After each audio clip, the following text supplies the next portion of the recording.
business model that prioritizes charity and sustainability truly thrive in today's world? In this insightful episode of GoodViral, we hear the remarkable story of the Unbridled Group and Stan Bullis, who is the CEO and founder. Unbridled has over 30 companies and is still growing. They have defied conventional business wisdom by financially dedicating high percentages to charity and large portions of gross earnings to reinvesting in its employees. This bold and philanthropic approach is called the 20-20-60. It has not only earned Unbridled recognition as a socially conscious leader, but has also played a pivotal role in their resilience during challenging times, like the 2020 pandemic. We're glad to have you. Welcome to the conversation.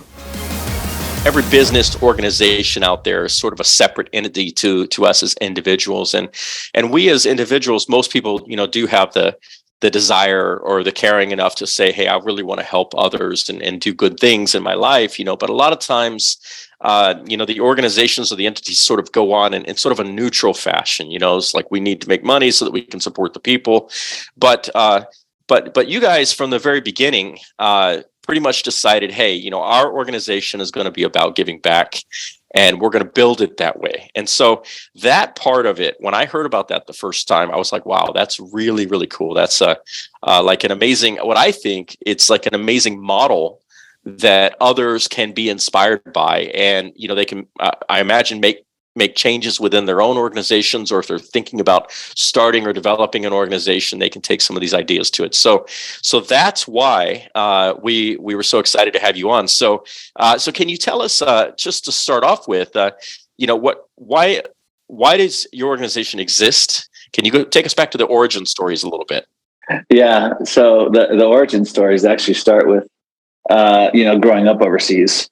And so I spent 6 years in Africa, 3 years Sierra Leone, 3 years Liberia, 3 years in Brazil, 3 years in Uruguay, 3 years in Germany. And so I kind of grew up with a multicultural background and multi sort of socioeconomic, classes and and I've always had a heart for giving back. I mean, as a kid, leaving the restaurant, I would slide the servers, an extra $5 because I felt like my dad wasn't tipping him enough. And so, strange kid, right?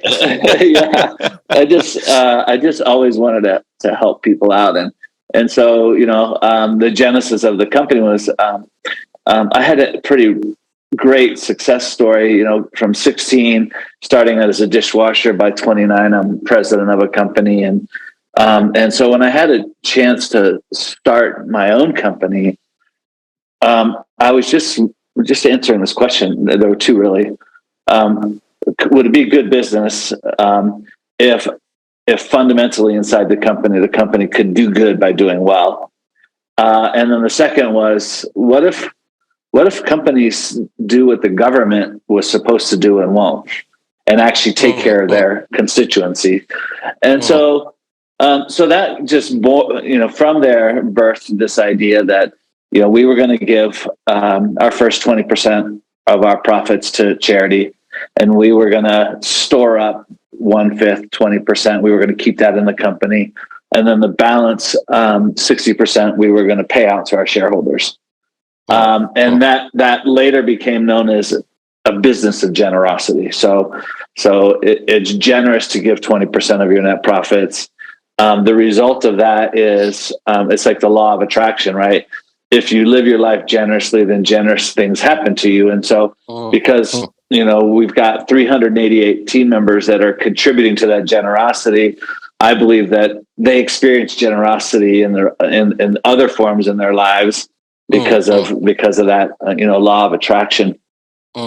Storing up 1/5, I had an experience as a kid where, I worked for someone that didn't manage cash flow well, and got into a situation where we were missing payroll because he overspent. And long story short, we had this strategy that's also generous to protect the company, and it's also generous to make sure that you're storing up portions of your profit for rainy seasons. And that's a later story about what happened when COVID hit us. That generosity, that storing up 1/5 really helped us navigate, COVID. and then the balance 60% is generous to pay your shareholders. And so that's the generosity model. We call it the 20-20-60 model. That's interesting. So, and so when you went forward and you decided to sort of create that, and this is, still, even though, like the more I talk to you and the more I learn about what it is you guys are doing, it's almost like the more questions I have. And I think that, I think that this is the part that it's really tough for people to get their head around, is that it seems like so many businesses are just struggling just to make ends meet, to make a profit, just to be a normal functioning business. And some do really well, but the vast majority is struggling. And of course, we know that. So in the beginning, when you decided, I mean, how do you look at starting a business and saying, hey, we can afford to do this, we can afford to give back this much and still turn a profit? I mean, can you kind of tell me the mentality behind that?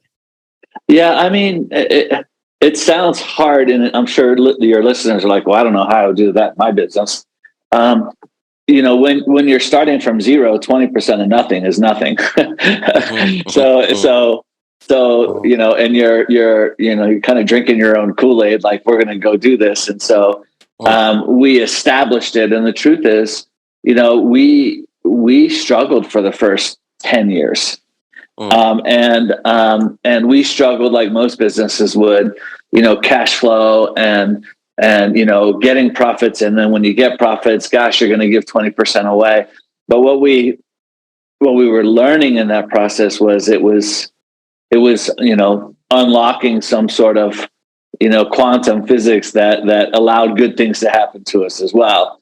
And then we were watching, and it was like little things, like maybe we won a piece of business that we shouldn't have, and we could sort of trace it back to that, doing good initiative. Or on the other hand, we got out of a deal that was really bad without lots of, legal fees. And really, I mean, there was a moment in time that was really profound, and that's that we were really struggling, and we were still honoring that principle even when it hurt, and we had a chance to buy a partner out, and the partner was part of the reason that there was this big struggle. We weren't aligned, and out of nowhere, an old family friend from 30 years ago sent us $500,000 to have that acquisition happen. And so again, that's sort of that, law of attraction. If you do good things happen to you as well.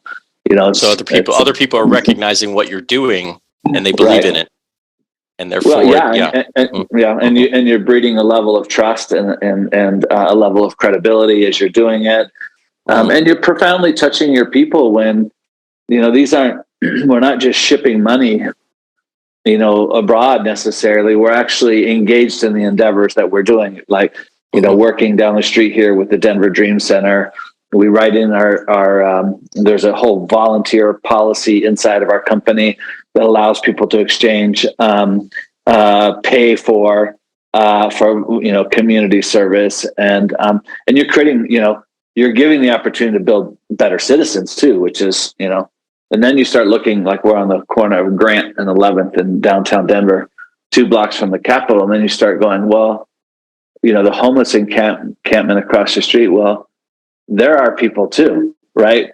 And how do we help them? Or, so it begins to just sort slowly, like, your sphere of influence, the ripple effect just keeps rippling. And now you're beginning to mobilize. Instead of 2 people trying to do good, you're mobilizing 400.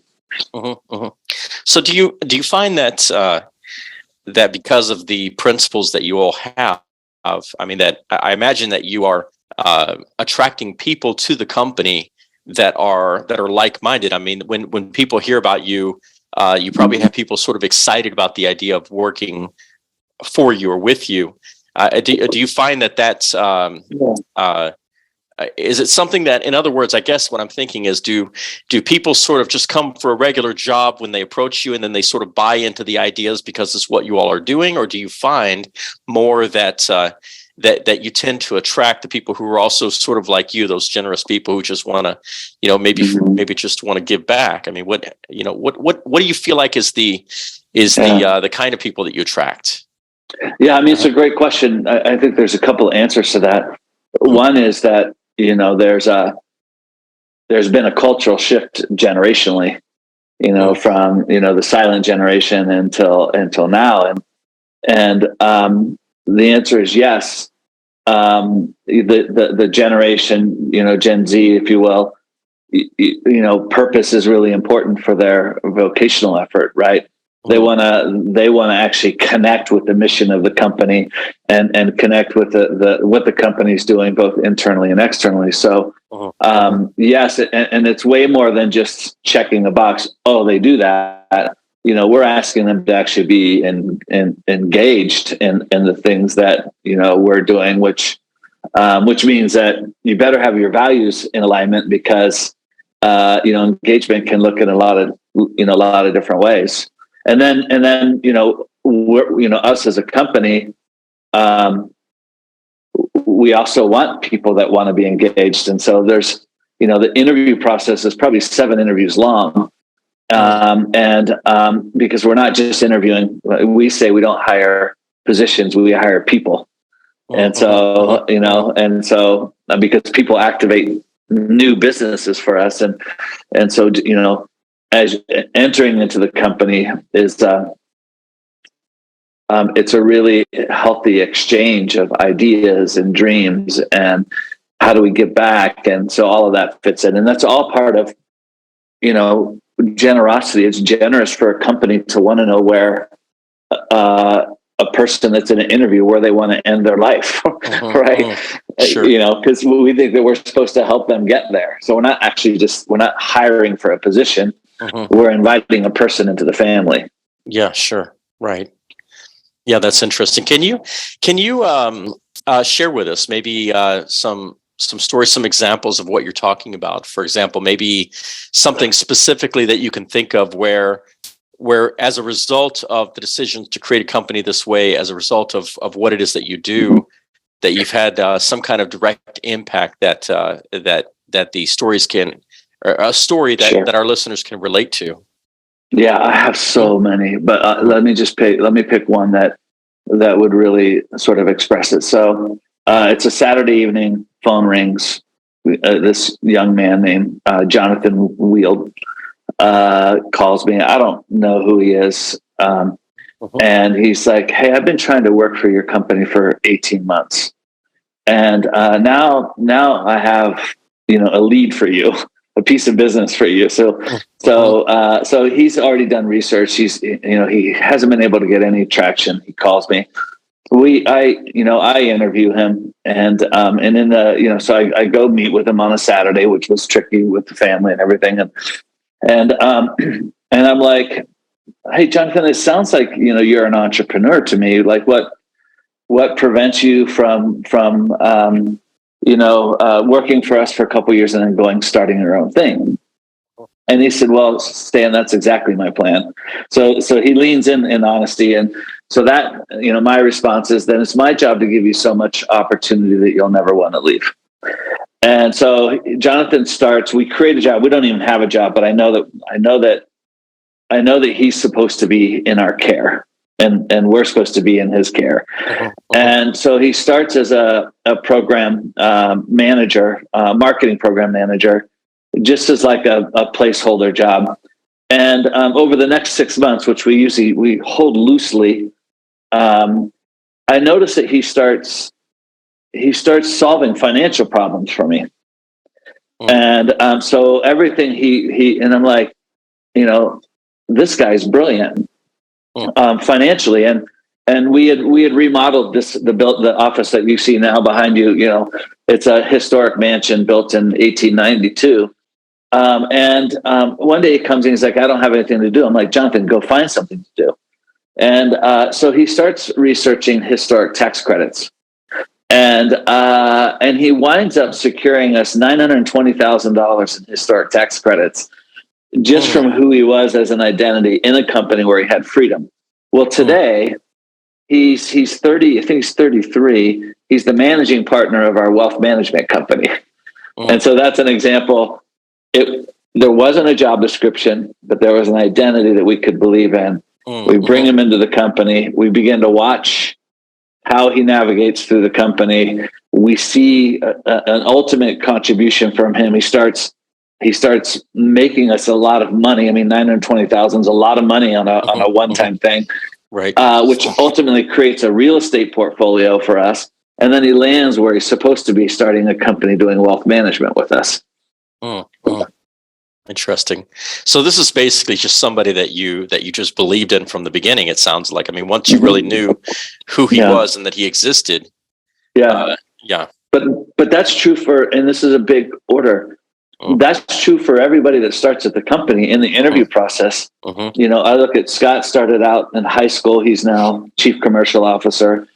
Tim was a creative director. Now he's chief solutions officer. Diane was a meeting planner. Now she's chief people and possibilities officer. And so, and maybe, I guess what I'm saying is, in everybody, there's an identity and a solutions orientation. And the supposition is, if a company could create a system or ecosystem that brought out the real identity in somebody instead of just a job, then you're going to create happier, longer tenured employees, and you're going to do amazing things. I mean, we've grown from one company to 27 companies doing this, all doing the 20-20-60. Right. Wow, that's really amazing.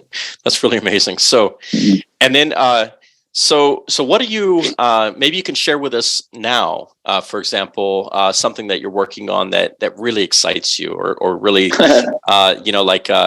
there's always something in our hands that gives us a little bit of energy, right? So what are you working on these days that really excites you? I have two things. One that excites me and one that scares the shit out of me. Okay. So different forms of excitement, I guess, but both thrilling. When we got to about 15 companies, we started realizing, like, maybe we're writing a new business prototype. Doing good by doing well, and we started just wondering, like, if it can work with a group of companies, could it work localized in a city? And so down about 2.5 hours southwest of here is this little prison town called Canyon City. And we went in and we bought 7 historic buildings all on Main Street. And we were paying like $30 a square foot. And our mission was our mission there is to purvey hope through hospitality. Because of the statistics around, there's 19 prisons in Fremont County. And so the statistics around mortality rates. And so we wanted to create an alternate economy in hospitality by purveying hope and giving unreasonable hospitality, we call it. And so we buy these 7 buildings. We're in the process of restoring these buildings. One of them's a hotel, a boutique hotel. And so we restore them because we own the building, and then we open up businesses inside of them and operate the businesses. And so we've taken, the average hospitality worker in Canyon City used to live below the poverty level. They would make about $22,000 a year. Well, our servers are in the $40,000, $50,000, $60,000 a year. And so we're beginning to turn. So that was sort of the imagining, could it work for a city? And could we, or hyper localized? And when we moved into Canyon City, there was about 40% vacancy on storefronts on Main Street. And now there's about 15% vacancy. And now the facades are being, so now we're looking at that sort of doing good by doing well. Is it infectious? Can it jump to next door and next door and next door? And we're like, it looks like it's happening. And then the one that scares the shit out of me is there's a development here in Denver. It's called Loretto Heights, and it's a 115,000 square foot historic building. it's known to be the high ground in Canyon City, or not Canyon City, in Denver, Colorado. So it's one of, if not the highest point. And it's this beautiful old building that is just really ravaged. It needs a lot of love. But I mean, that's probably a $50 million project. But we would like to take everything that we've learned, acquire that space, and create an entrepreneurial center that is designed to launch little businesses like this that do good by doing well, and sort of create an incubator and a replicator of these values and principles to see, I'm 58. So now, I'm thinking in terms about like how farther, not faster. Right. So it's the opposite of tech world. Like, how do we set this up for generations? Because we can actually begin to cure some level of poverty if we do this well. Now, so that's interesting. So let me ask you about that then. So you're looking at basically creating the next generation. I imagine you've already sort of started that within the company, the generation of people that when you're not there, that this whole idea is carrying forward. So what are some of the ideas you might say if it takes hold and does what you want it to do? What are some of the things that you hope will happen as a result of that? Right. Well, I'll bring it back to Jonathan, and then I'll answer your question. So when Jonathan started the wealth management company, he cracked this code around life insurance being self-funded and creating massive death benefits behind each of these businesses by using cash flow to set up banking systems.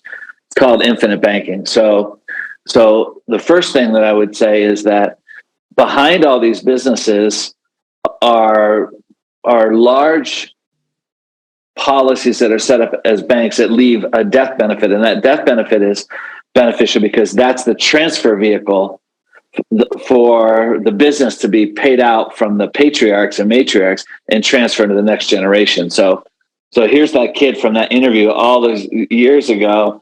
Now he cracks the code of how. So it's not a function. Can you? I think I catch what you're saying there, but can you explain that in simple terms for our listener? All right. Simple terms are, I'm going to just use $100,000. I have $100,000 of cash flow coming in our company. Instead of leaving it in the traditional banking system, I buy a life insurance policy. But I buy a life insurance policy that has a very low premium on the death benefit, so that I can put as much as I can in what's called cash value. That cash value grows uninterrupted for life, between 4% and 6%. And I do this year over year. Now I have access to the cash flow. I have access to the cash value whenever I need it, whenever I want it. But aside, it's growing this death benefit behind the scenes that you can't see. And the cash flow is throwing off so much interest, it's paying for the death benefit.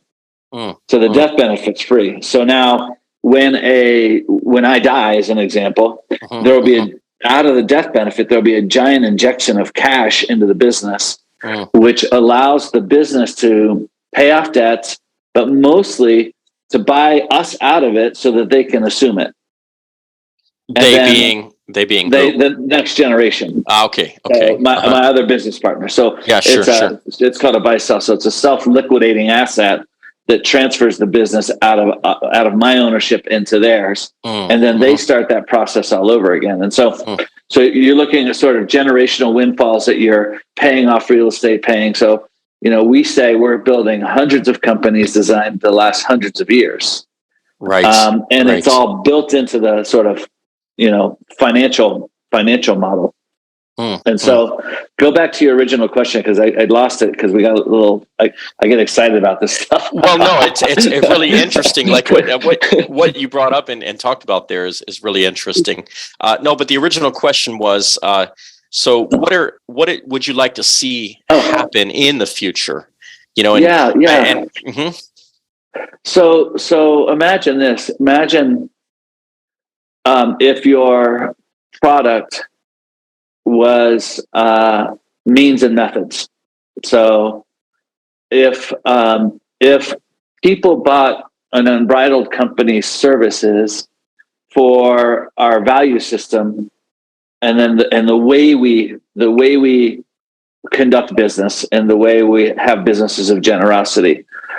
So that means their experience layer, how they experience us, is a unique set of values that cultivate growth, that are innovative solutions, that are inspired generosity, and then the brand Unbridled, the brand promises that those behaviors are going to continue. Right? So that's the brand promise. You'll like working with us. We're going to be fast, smart, and honest and transparent, and you're going to like it. Now, we're not going to be ever held to a product or service, because our product is our. So what does that mean tangibly? Out of our 27 companies, we're in 17 different unique business industries. So we're not. So when you ask like the future, what does it look like? I think the future looks like starting businesses inside of the identity of the people that come to us. And their identity paired with our value system will create generational wealth. So let me see you tell me if I got this right. Okay. So if I'm starting a business or trying to follow some of your ideas and take this into the business world, I'm going to basically collect around me a group of people. And when I do, I'm going to, as I start working with those people, I'm going to wait and see what it is that they have as sort of special, unique characteristics, each one of those. And then once I can identify some of those things, then between us, we're going to decide what kind of business we really have or really are creating. Is that right? Yeah. Yeah. Okay. And that's what you've been doing that successfully for how long now? 22 years. 22 years. And you've got a system built in place, basically, that's going to ensure that really there's no reason that these entities ever need to go out of business, because they're always going to be paying back into the company upon the death of each individual. Yeah. And I can quantify that a little further for you. Mm-hmm. You know, we track things like adjacent opportunity. So let's say these are all real examples. We started as a meeting planning company. We're buying $7 million worth of travel from somebody else. Employee comes into our sphere. Reggie would be an example, and she's qualified to run a travel company. So we start our own. So there's adjacent opportunity. Then we realize that all these events we're doing, they need light, sound, gear. So we start our own production company because someone came in our sphere, right? Then we realize that that they need creative agencies and screenwriters. So we do that. Then we realize this is actually a really good example because it'll tie everything back. Then we realize, they need content, so we start a content agency. And then we realize, they need swag, so we start a swag company. So now our live event portfolio is 5 different companies that encompass the entire, anything that happens at an event, we do, from travel to food to hotels to, right? So now we got this ecosystem that all has different partners, but they're interconnected. And so now imagine we're storing up 1/5. This is actually a really good example. And COVID hits, right? We're doing $100 million of these events a year. We took $50 million worth of cancellations the very first week when COVID hit. And so we're all like, holy shit, what just happened? Right. But we've been storing up 1/5 all these years. So we're sitting on a couple $1 million at a nest egg, and we get everybody together and we're like, we can respond now, not react to this. So our response was, let's create an online digital platform that's a look live, like it's not a Zoom call, it's virtually live. So we're doing a live production like you would, but it's just virtual with back of house. So we take 3 months, we write all of that. we launch it in June, and by the following March, we'd done almost 200 Look Live virtual events. We were running virtual events 24/7 like that. And so now we're all these wheels, these ecosystems that are interconnected. So what happened was the diversification was so powerful. Our meeting planning business and travel fell off the map, but everybody needed the production. Everybody needed the media stuff, the content stuff. And then they wanted to reach their people. So the gifts. So these three other companies took off while these died. And so you're starting to have like this ecosystem that some companies will do better and then some, and it will ebb and flow as sort of the seasons of the marketplace ebb and flow, but they're all connected. And during this process, during everything you just described, what happened to the people that were working with the organization, your group? We kept 80% of our workforce. All through COVID. We just had to reassign and redeploy. And then so it's an incredible. And then in our generosity, our generosity model was we set up a 200,000 COVID assistance fund to help people that were in our sphere of influence, like people that most people would forget about. The roadies, the grips, the people that are behind the scenes that were independent contractors that just got left behind. So we set up in all of that, we set up a fund to say, hey, we know you're hurting. Here's a fund. Here's a way to access it. Yeah. That's really interesting. So, So let me tell you what I'm taking from this, because what I'm realizing as you're talking is that, of course, it's difficult for me to understand, and I'm sure a lot of our listeners are also wondering. But also, on the other hand, what you're explaining is something that you've been working on for more than 20 years. So it's not really supposed to be easy to understand, because it's sort of going contrary to traditional business models, right? But what I'm getting in general is that. We don't know in 5-10 years what's going to happen with technology and with the changing world. But what we do know is that people are going to be the ones that are going to be running the companies. And so what you're basically doing is you're saying, hey, look, one way or another, we're going to make it work. We just have to create the right kind of organization with people who have, as you say, what would you say are the main qualities of an individual when you're going through the 7 interview process? What kind of people are you saying, hey, these are the kind of people that are our kind of people? Well, it depends on where you are in the interview process, right? So it would be dumb to say skills aren't a part of it. Of course, skills are a minor part. You've got to be able to get on a computer, Excel. You can't hire a graphic designer that doesn't know Illustrator, right? And but my job in the interview process are questions like this. These are actually the questions. Damian, I want to know that your head and your heart are connected, right? And why? Because we're in the hospitality industry, but it's mostly project management. I need to know that you can feel, and I need to know that you can think. So that's just a varying series of questions, just to see how is that. The second question is will you add value to our culture? So that's probably a different language for sort of diversity. Like, you adding value means you're bringing something unique that we don't have into our business, right? Really important, because if we're all thinking the same, it's just an echo chamber and we're not going to solve anything. So we want you to think and feel differently. It's really important. The third one is, will we add value to your life? Like, what are we bringing to the table that's going to make your life better?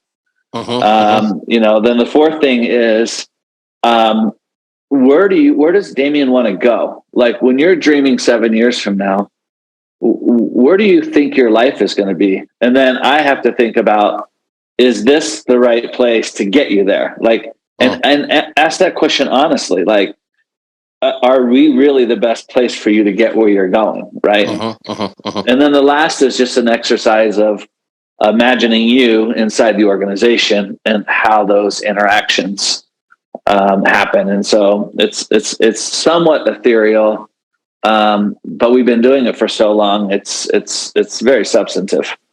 Wow, that's really interesting. Okay, so, well, I think let me ask you this. So, how can our listeners, I mean, if they're curious about what it is that you guys are doing and want to sort of understand what it is we talked about more, want to try to model some of their business ideas around what you guys are sort of the example that you're setting, where is the preferred place that they can follow you or track you? What is there, a social media or a website, or what? And in what way can they connect with you guys to try to learn more about how it is that they can follow what you're doing?